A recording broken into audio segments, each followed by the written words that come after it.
Good afternoon, everyone. I'll jump right in today. My name is Prince Rich, and today I'm going to, this might be a series within a week's period of time. I'm going to cover different parameters on marriage and relationships when it comes to different things within the marriage or relationship, whether it's money, infidelity, abuse, and things like this. This was by way of somebody who requested me to do something like this, and I'm looking forward to doing this. But anyway, the title today is Money Very Important in Marriage? And that's a great question. And I want to start in the Gospel of Mark and just read a few verses here.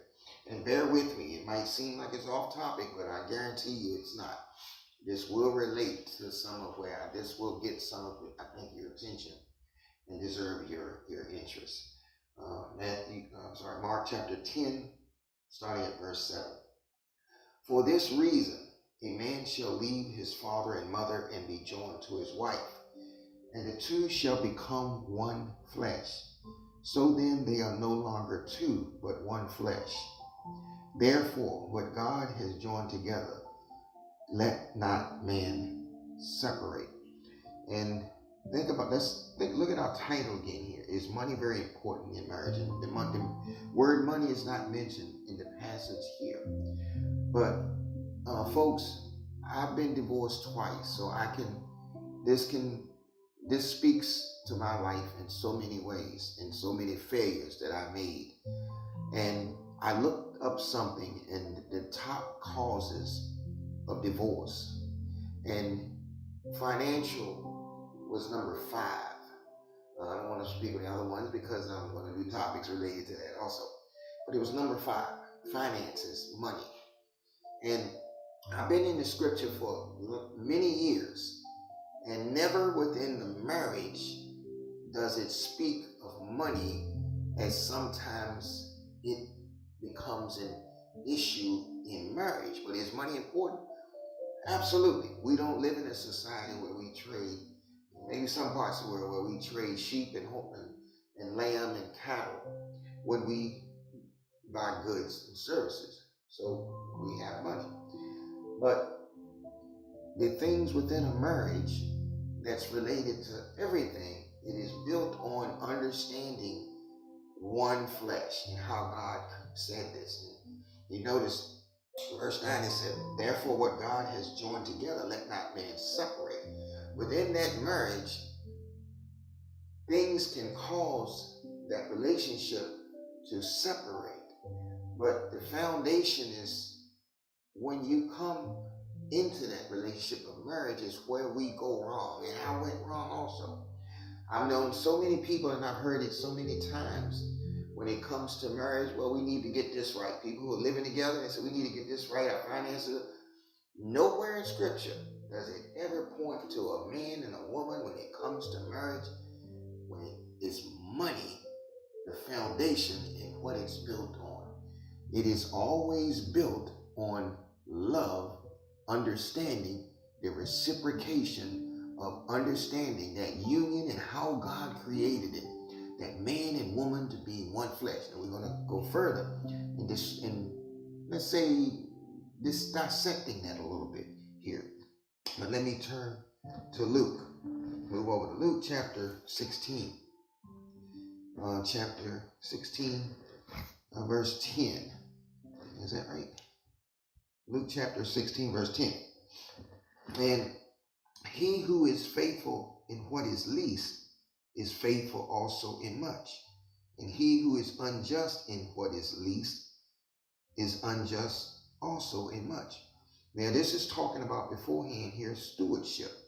Now, when a husband and wife, when a man, when we marry, naturally, finances become an issue in how we live. But I notice how in scripture, God always lifts up the man in a different way of responsibility to that wife, where it's not the same with the wife to the husband. So I can share with you some guys, when me and my wife got married, we both naturally had occupations That might not be true in some of your case. Some of you may have stay-at-home wives, and they may be a stay-at-home husband. But initially, when I came to understand why God says one flesh, what God has created, let not man separate, I clearly understood that my wife is no different than my own body. So when it came to finances, yeah, I worked and made this, she worked and made that. But like the old saying, you used to hear some of the old guys or some witty saying, they said, what's mine is hers and what's hers is hers. Now that's cute, but it's not the essence of what a true marriage is all about, even with finances. My wife manages the checkbook and the funds. It's been that way since we've been married. We just celebrated 19 years marriage. And I used to hear guys say, man, Prince, you make your own money or this one. How can you do that? And I said, well, any business that operates without an accountant, and he is also accountable to someone else in managing those things within that company. Oh, it's called a leaking vessel, sinking ship, so to speak. So what that means is what? That company has hired that professional to manage those funds, and he is a part of that organism or that organization. My wife does the same things with our funds. Yes, she's accountable to me, but she does not have to ask certain things a certain way. It's my money. It's hers also. Likewise, I used to tell young men, I would strongly encourage you to listen to this. I don't spend a dime. Well, I shouldn't say a dime. I go somewhere and I eat something at McDonald's or that. But when it comes to finances, there's no gray areas. What I spend, my wife knows what I spend. And certain things, if it's something that has a substantial amount of significance in any kind of way, I'm going to ask her. Why? Because she's the accountant in our marriage that way. And she does the same thing. We are accountable to each other because what? We're one body. So in the marriage, folks, that's where so many go so wrong financially. I've heard so many people that are married say, and I try not to get personally involved a certain way to where I can cause a problem without saying it in a loving and maybe a suggestive way and saying, you know what? If you do this and you do that, if she does this on the other end, there's no accountability to each other. How can two walk together unless they are agreed?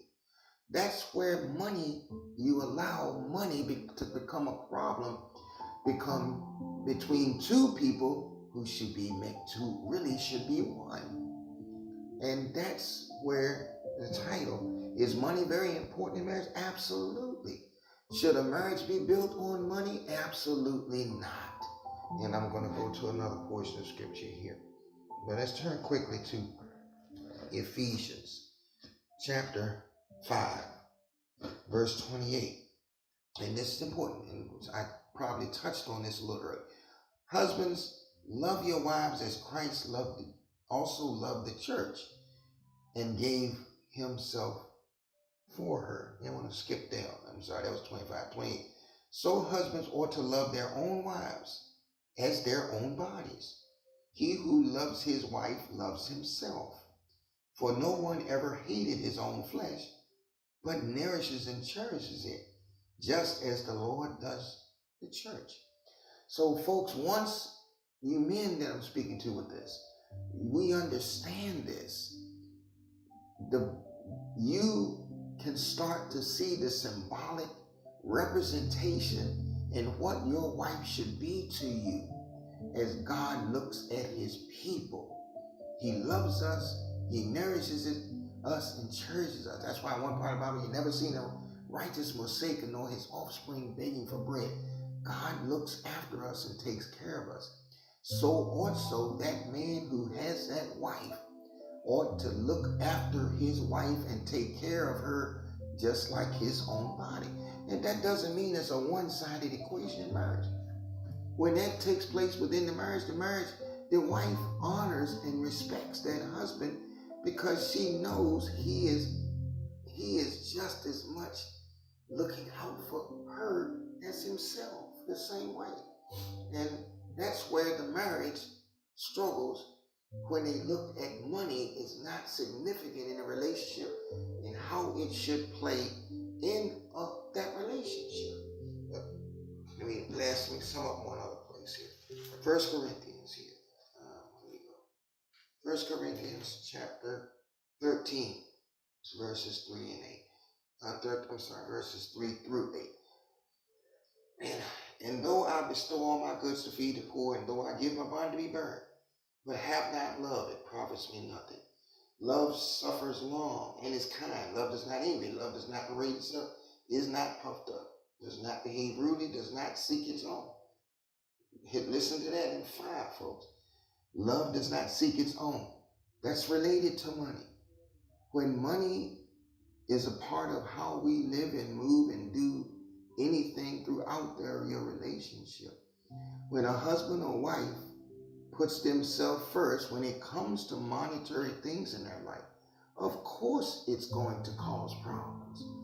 I don't purchase anything. My wife she knows I have desires just like she has desires. But when I do have a desire for something monetarily, if she does not agree with it, it does not happen, folks. That is how I tell people you sustain love in the relationship because it's born out of respect and it's born out of submitting to her just as she submits to me that way out of respect. And that's what love does. It doesn't allow money to be what the marriage is based on. Because I've seen so many marriages. I used to hear a guy years ago, and him and the lady that they were getting ready to get married to spending a fortune on a wedding. But I heard someone say later, Prince, some of the most expensive marriages become some of the most expensive divorces. Why? Sometimes. Is that true? Sometimes. Because it's built on money. Your marriage should be built on love and understanding where money is, how money is used and takes place within the relationship. Simple as that, folks. Sounds simple, but always the title is money very important. When you make money that important, then something's going on with love. And when love is the foundation of your relationship, you will find out money is just a tool that may be necessary within that relationship, but never vital to sustaining it. I want to wrap this up right here. Thank you all for stopping in today and joining this message. Please continue. I have some very appetizing topics coming behind this within relationships related to, I can get a teaser. Some of it will be a marriage, what to do with abuse if it's happening. Someone asked me about that today. Abuse, infidelity, all these things in relationship to a marriage.